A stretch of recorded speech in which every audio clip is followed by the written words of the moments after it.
पांच राज्यों में विधानसभा चुनाव की तारीखों का ऐलान हो चुका है।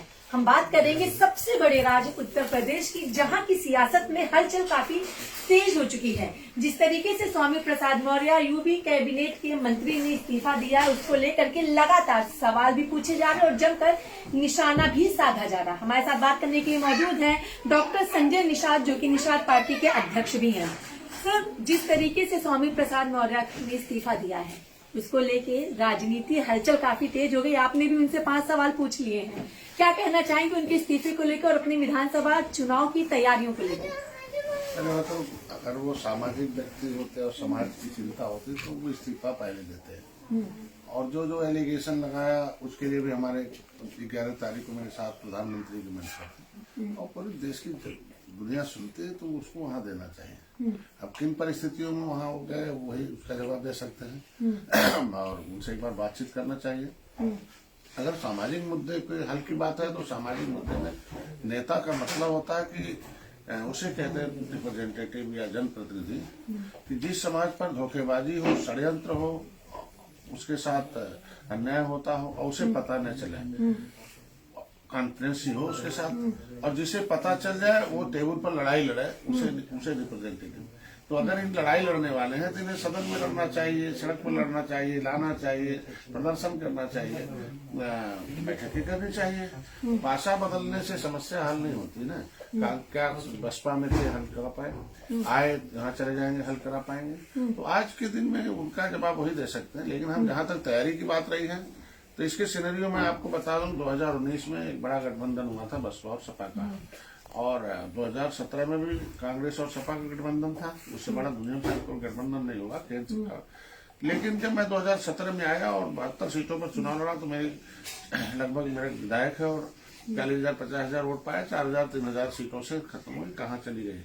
2014 से पिछड़ों के नेता बनने वालों से पूछा जाना चाहिए कि 2014 से जब मोदी जी आए, अब मोदी जी ने पिछड़ों को जोड़ना शुरू किया और जो मंडल कमीशन था जिसे लड़ाई लड़कर लोगों ने लाया था और पिछड़ा वर्ग आयोग बना था, तो क्या पिछड़ा वर्ग आयोग को संविधान का दर्जा मिला था?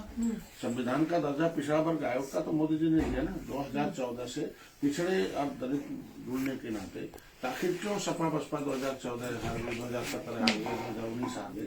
तो ये 3 चुनाव आखिर उसका जवाब है ना। 2019 में बसपा और सपा का गठबंधन था। लेकिन जिस तरीके से पूरा हो जाना चाहिए।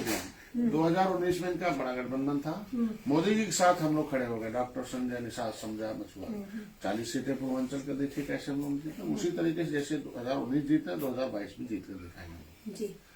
लेकिन संजय जी, जिस तरीके से स्वामी प्रसाद मौर्य गए, उनके साथ कई और बागी विधायक भी जा रहे, क्या लग रहा है? क्योंकि लगातार जिस तरीके से 2 दिन से बीजेपी के नेशनल कार्यालय में बैठक चल रही, टिकट को लेकर, उम्मीदवारों को नाम को लेकर चर्चा की जा रही है, ऐसे में ये भी खबर आ रही कि कई विधायकों की टिकट काटे जाएंगे। तो क्या टिकट काटने का ये डर था जो उनके साथ कई और विधायक चले गए थे? देखिए, लोकतंत्र में एक सिस्टम है कि हर 5 साल बाद चुनाव होता। तो चुनाव आयोग में तो इसे खत्म चार संहिता लगने में ना मंत्री रह जाता है, कोई विधायक रह जाता है, औपचारिक रूप से उनके नाम रह जाते हैं। और ऐसी परिस्थितियों में अगर उन्हें अपने किसी बेटे की टिकट की जरूरत है तो हम लोग संपर्क साधते, हम लोग उसे लिए काम करते हैं। और रहा टिकट, तो जिस तरह का जीत के लिए जो नेता जनता के बीच में अपनी पहचान बनाया, निश्चित रूप से उसे एनडीए उन्हें देगी और जीत के लिए लाया जाएगा। और 2022 के लिए जीतने के लिए जो सामग्री जैसे सिस्टम से अपना कर जीता जाएगा। उनके जाने और विधायकों को जाने से कोई फर्क नहीं पड़ता, क्योंकि अब जनता का वोट किसी के पॉकेट में नहीं है, पार्टी में। अगर पॉकेट में होता किसी के नेता का तो अब तक बहुत कुछ हो जाता। पार्टियां काम करती हैं, बेस वोट उनके साथ है।